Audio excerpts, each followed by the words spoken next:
Hoje nós vamos encerrar essa epístola, a carta de Paulo aos Efésios. E amanhã nós iniciamos a carta também do apóstolo Paulo aos Filipenses. São 4 capítulos, será bem rápido. Mas hoje nós vamos meditar nessa epístola e ela é muito forte, porque ela nos mostra que nós temos que estar preparados para uma batalha espiritual que acontece a todo instante à nossa volta. Você está vestido com a sua armadura para esse combate? Vamos meditar Efésios 6, se você tem sua Bíblia, prepare ela aí. Vamos pedir a direção do Espírito Santo. Ó Deus, eu sei que essa batalha existe, que essa meditação de hoje nos faça refletir se estamos vestidos com ela e se não estamos, passamos a estar a partir de agora para vencer toda luta que nós tenhamos pela frente para enfrentar, que assim seja. No versículo 1 ele diz assim: vós filhos, sede obediente a vossos pais no Senhor, porque isto é justo. Honrai a teu pai e a tua mãe, que é o primeiro mandamento, com promessa. E aí o Bispo Macedo escreve assim, nesse do 2, né? Honra teu pai e a tua mãe. Esse é o 5º mandamento sagrado e o primeiro com promessa. Deus vincula uma vida longa e bem-sucedida àqueles que seguem sua orientação. Em outras palavras, quem honra os pais é abençoado e vive muito tempo sobre a terra. No entanto, honrar não significa apenas dizer que ama, e sim ouvir, considerar e obedecer aos conselhos dos pais. Muitas situações ruins poderiam ser evitadas se os filhos considerassem as palavras daquele que lhe querem bem. No entanto, muitos preferem ignorar, por isso sofrem as consequências. Por esse motivo, quem deseja encontrar uma boa esposa ou um bom marido deve se atentar à maneira como o pretendente se comporta com relação aos pais. Se for um mau filho, certamente será um mau marido. Se for uma má filha, com certeza será uma péssima esposa. Diante disso, antes de entrar em um relacionamento, se certifique se o seu futuro marido ou esposa não honra os próprios pais. Será que honrará você? Então ele começa por agora falar sobre os filhos, né? O comportamento entre os pais e filhos. Assim como na epístola de ontem, nós falamos sobre o casamento, hoje ele trata com relação ao relacionamento dos filhos com os pais. E por isso que esse mandamento, né, ele vem com uma promessa. Hoje a gente encontra tantas pessoas que não têm paciência para com seus pais, não têm amor mais para com eles, não têm paciência para com eles. Você tem que lembrar que tudo que nós plantamos, nós vamos colher. Por isso que o bispo ele fala, né? A forma como os filhos tratam seus pais vai ser a forma como ele vai lidar no casamento também. Por isso a importância de você verificar bem antes de você se casar e fazer um mau casamento. As más escolhas. Aí o 3, né? Vamos no 2. Honra teu pai e a tua mãe, que é o primeiro mandamento com promessa, para que te vá bem e vivas muito tempo sobre a terra. E vós, pais, não provoqueis a ira a vosso filho, mas criai-os na doutrina e admoestação do Senhor. Então, os pais também tinham dever para com os filhos, né? E uma das coisas que Deus ensinou desde o princípio foi ensinar os filhos no caminho de Deus. As histórias, os ensinamentos, a fé.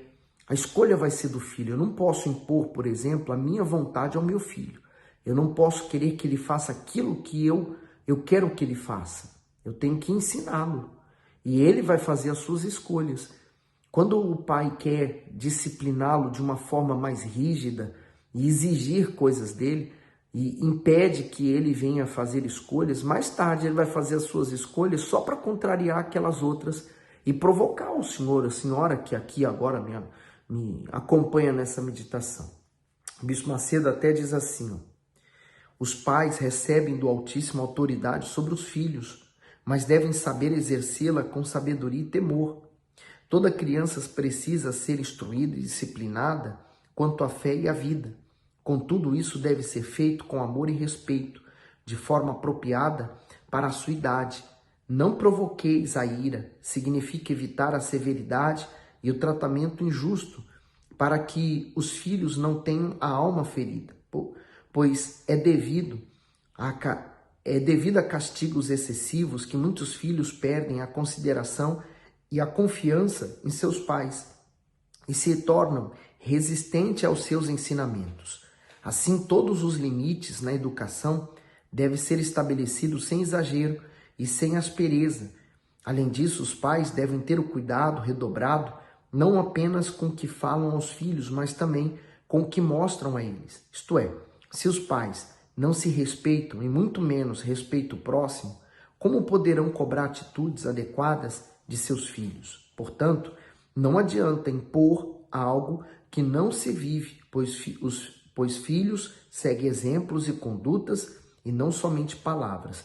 Por isso, você não pode exigir do seu filho quando você não é um bom exemplo. E mais, você não pode querer impor santidade só porque você, por exemplo, está na igreja, você tem um serviço na igreja, você é um oficial da igreja. Você não pode impor que o seu filho, sua filha seja santo também, porque ele tem que aprender a santidade por ele próprio.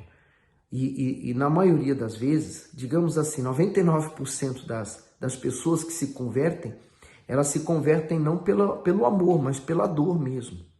O 4b, criai-os na doutrina e admoestação. Significa que os pais devem criar seus filhos no caminho da fé, que é a maior herança que se pode deixar para eles. Afinal, a instrução com base nos princípios divinos é a maior ferramenta que existe de desenvolvimento pessoal. Em outras palavras, é a fé que nos faz vencer qualquer dificuldade que enfrentamos na vida. Dessa forma, invista no futuro do seu filho, ensinando a ele sobre o Senhor, assim como fez sabiamente Abraão, a sua posteridade. O 5. Vós, servos, obedecei a vossos senhores segundo a carne, com temor e tremor, na sinceridade do vosso coração, como a Cristo. Então agora ele vai falar sobre o tratamento entre servos e senhores, senhores e servos. O Bispo Macedo escreve assim: servos, obedecei aos vossos senhores. Naquela época havia milhares de escravos no Império Romano. Muitos deles recebiam as boas novas da salvação e se convertiam. Por isso Paulo ressalta o dever maior dessas pessoas em testemunhar sua transformação de vida, com frutos verdadeiros de fé, ou seja, o apóstolo, que não entra no mérito da escravidão por ser considerada legal naquele tempo, exorta aos servos a serem submissos aos seus senhores segundo a carne. Isto é, eles deveriam se sujeitar ao comando dos senhores quando aos seus serviços e às suas funções. Assim, os servos deveriam respeitar e agir de forma adequada, tanto com os senhores bons e cordados quanto com os rudes. De igual modo, a conduta de um funcionário no trabalho revela sua fé, seu caráter, seus princípios e seus valores. Aqueles que se mostram sempre cansados, impacientes e indispostos no desempenho de suas tarefas, além de fracassarem em suas atividades, não são honrados por Deus. Então, se você quer ser honrado, seja esse servo que faz para o Senhor Jesus. Ainda que o seu Senhor, aquela pessoa a quem você trabalha, não mereça que você faça o melhor, mas você tem que lembrar que tudo que você está fazendo não é para ele, é para Deus. E quem vai honrar você é Deus. Por isso, quando você espera alguma coisa de alguém, você termina por se frustrar. No 6.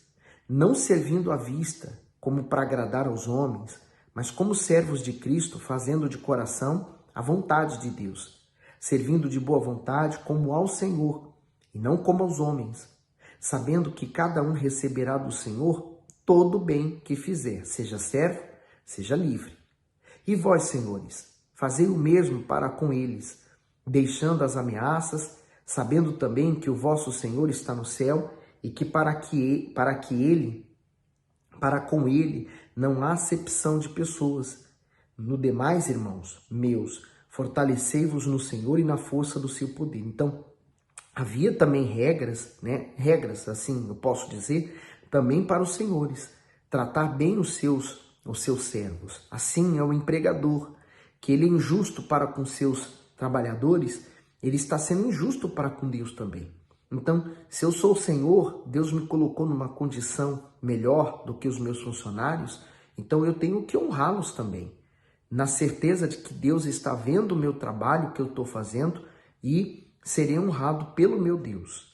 No 11, revesti-vos de toda a armadura de Deus, para que possais estar firmes contra as astutas ciladas do diabo.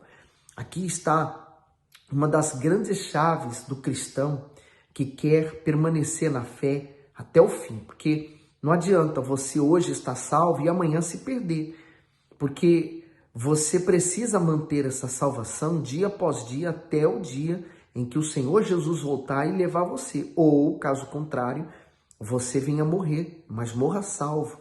Quando a sua alma se descolar do corpo, você tem a salvação. Então, ele começa falando, revesti-vos de toda a armadura de Deus. Então, eu preciso me revestir para estar firmes contra todas as astutas ciladas do diabo. Ele arma astutas ciladas com o objetivo de fazer com que eu venha cair na fé e eu volte para as mãos dele, eu volte para o domínio dele. Lembra que Jesus falou assim, é chegado até vós o reino de Deus. Então, se há o reino de Deus, eu posso dizer que também há o reino do diabo. Se eu saio do reino do diabo, é porque eu estou no reino de Deus e eu preciso me manter nele. Então, se alguma coisa me afasta do reino de Deus, naturalmente eu caio no reino do diabo. Logo, ele pode agir contra mim. O Bispo Macedo escreve assim, revesti-vos. Cada pessoa tem uma guerra para travar contra inimigos espirituais cruéis, sutis e numerosos. Mas para vencer esse combate, o Altíssimo oferece um revestimento especial, a sua própria armadura. Isto é, assim como um soldado se equipa para ir à guerra, o justo deve tomar do arsenal divino para se nutrir, se proteger e atacar o mal. As peças detalhadas no texto sagrado têm funções específicas e nenhuma delas pode ser negligenciada. A armadura de Deus é oferecida graciosamente pelo Senhor, àqueles que o buscam. Só os displicentes que ignoram o risco que correm de lutar espiritualmente contra adversários astutos, traiçoeiros e malignos e não fazem uso dela. Então, 12. Porque não temos que lutar contra a carne e o sangue, mas sim contra os principados, contra as potestades, contra os príncipes das trevas deste século, contra as hostes espirituais da maldade nos lugares celestiais. Então, aqui ele fez uma escala, uma hierarquia de contra quem eu estou lutando. Eu não luto contra o sangue e a carne, quer dizer, eu não luto contra o meu próximo, contra o outro ser humano. Por mais que ele se levante tentando fazer mal para mim, eu tenho que entender que não é ele, mas sim uma força espiritual do mal que tem dominado aquela pessoa para me fazer mal. Quando eu combato a esse espírito, eu estou então me livrando daquele mal e aquela pessoa que também é vítima, ela pode até conhecer o Senhor Jesus por causa do meu testemunho. Aí o Bispo Macedo escreve, carne e sangue. Paulo tem o cuidado de alertar sobre os verdadeiros inimigos do Filho de Deus. Naquela época, embora os cristãos ficassem expostos a perseguições e mortes por parte das autoridades e até mesmo dos próprios familiares, o apóstolo diz que eles não lutavam contra pessoas, carne e sangue, mas contra o mal que agia por meio delas. Dessa forma, entendemos a razão de as armas espirituais dadas por Deus serem de extrema importância para a manutenção da nossa fé. Principados e potestades. A perversidade de Satanás se evidencia na forma organizada, sagaz e contínua com que age para fazer oposição a Deus. Sua principal atividade é dominar as pessoas por causa do sofrimento a elas. Para isso, conta com um exército de anjos que caiu do céu junto com ele. Esses demônios se subdividem em uma hierarquia, principados, potestades, príncipe das trevas e hostes espirituais da maldade. Cada categoria tem um grau de poder e um raio de ação, de modo que nenhuma área neste mundo fica sem sofrer suas investidas. Os principados, por exemplo, os maiorais em poder, agem nas nações provocando calamidades, corrupção no governo, violência e todo tipo de maldade contra os habitantes do lugar. Já as potestades têm como objetivo minar o trabalho feito em prol do reino de Deus na terra. Portanto, são espíritos altamente refinados na arte de criar divisões nas igrejas, levantar perseguições, enfraquecer e enganar os sinceros em sua fé. Para isso, esses demônios se disfarçam e usam até mesmo as escrituras sagradas. Veja que Paulo não somente reafirmou a existência do mal, mas também alertou sobre sua força, astúcia e perseverança para destruir. O cristão que ignora esses inimigos invisíveis e não tomar a armadura divina para lutar, certamente não terá chances de prevalecer contra eles. Por isso que eu digo a você que era importante que aqueles que se convertem, eles pudessem ter interesses, por exemplo, por cargos públicos. Por exemplo, vou dar um exemplo a você. Uma pessoa que ela é dominada pelo mal e ela assume uma responsabilidade sobre um município, um lugar, então essa pessoa vai estar sob a influência do diabo. Agora imagine se um cristão, um filho de Deus, assume uma condição de presidente, primeiro-ministro, de um deputado, de um presidente da Câmara, enfim. Imagine se um filho de Deus assume um lugar assim. Quem vai guiá-lo? É o próprio Espírito Santo. Então, você tem que começar a pensar como você vai ganhar almas e como Deus pode te usar muito mais. No 13, portanto, tomai toda a armadura de Deus, para que possais resistir no dia mau e, havendo feito isso, ficar firmes. Então, eu tomo a armadura de Deus, resisto ao mal, eu tenho que resisti-lo, né? Ele pode me tentar, fazer o que for, mas eu preciso resisti-lo. E depois disso tudo, eu fico firme. Quer dizer, a minha fé aumenta, minha confiança aumenta, minha força aumenta, porque é nas guerras que eu travo contra o mal que eu prevaleço contra ele. Então, 14. Estais, pois, firme, tendo cingido os vossos lombos com a verdade e vestida a couraça da justiça. O Bispo Macedo diz assim: cingir os lombos com a verdade. O cinturão era usado pelos soldados para proteger a parte inferior do abdômen e prender a sua túnica. Além disso, servia para segurar sua espada. Ao se cingir com o cinturão, o soldado se preparava para a guerra. Da mesma forma, ao nos cingirmos com a verdade, que é a palavra de Deus, nos preparamos espiritualmente para o combate contra o mal. Com a verdade envolvendo o nosso ser, estamos protegidos, firmes e aptos para enfrentar Satanás e os seus anjos. Diante disso, quando firmamos nosso caráter, nossos pensamentos e nossas decisões sobre a vontade de Deus, revelada nas Escrituras, temos solidez e confiança para vencer todas as lutas neste mundo. Vestir a couraça da justiça. Nas armaduras dos soldados, a couraça tinha a função de proteger os órgãos vitais. Essa peça geralmente era feita de couro resistente e cobria todo o tronco do soldado, protegendo-o de golpes ou flechadas. No sentido espiritual, veste essa couraça quem vive em obediência ao Senhor Jesus, ou seja, quem caminha na sua justiça.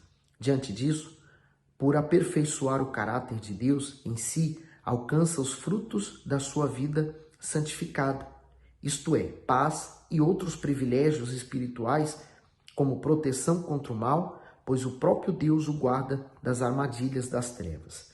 O 15. E calçando os pés na preparação do evangelho da paz. O bispo Macedo diz assim: calçado os pés. As sandálias dos soldados romanos deveriam ser fortes e confortáveis. Além disso, deveriam dar estabilidade para os pés não resvalassem nas batalhas. De igual modo, o cristão deve estar com os pés calçados, bem firmados e estruturados na palavra de Deus. Quem tem os pés fixos, na verdade, possui luz e segurança em seu caminhar. Por isso, quando passar por espinhos, obstáculos, desertos ou pelo vale da sombra da morte, os pés dessa pessoa não serão atingidos e assim sua estrutura espiritual não será abalada. Portanto, ainda que caiam 1000 ao seu lado e 10.000 à sua direita, ele permanecerá firme. O 16. Tomando sobretudo o escudo da fé, com o qual podereis apagar todos os dardos inflamados do maligno. O escudo da fé. O bispo Macedo diz: normalmente os escudos dos soldados romanos eram grandes e retangulares. Eles foram projetados para proteger os soldados das lanças, espadas e flechas inimigas. Da mesma forma que esse escudo, a palavra do Altíssimo, é o instrumento infalível que protege a fé contra as dúvidas enviadas pelo mal. A dúvida é uma flecha maligna lançada pelo diabo para tentar destruir a nossa comunhão com Deus. Por isso, devemos resguardar nossa salvação usando o escudo da fé por meio da palavra de Deus. Se você deseja manter seu único canal de acesso com o céu, que é a fé preservada, pura e eficaz, obedeça fielmente aos ensinamentos sagrados. 17. Tomai também o capacete da salvação e a espada do Espírito, que é a palavra de Deus. Capacete da salvação. Esse instrumento, provavelmente feito de bronze e de couro, garantia a proteção da cabeça dos soldados. O apóstolo usa essa analogia para explicar que assim também devemos proteger nossos pensamentos com o capacete da salvação. Em nossa mente ocorre um verdadeiro campo de batalha. Por isso, ela precisa estar blindada contra tudo o que possa prejudicá-la.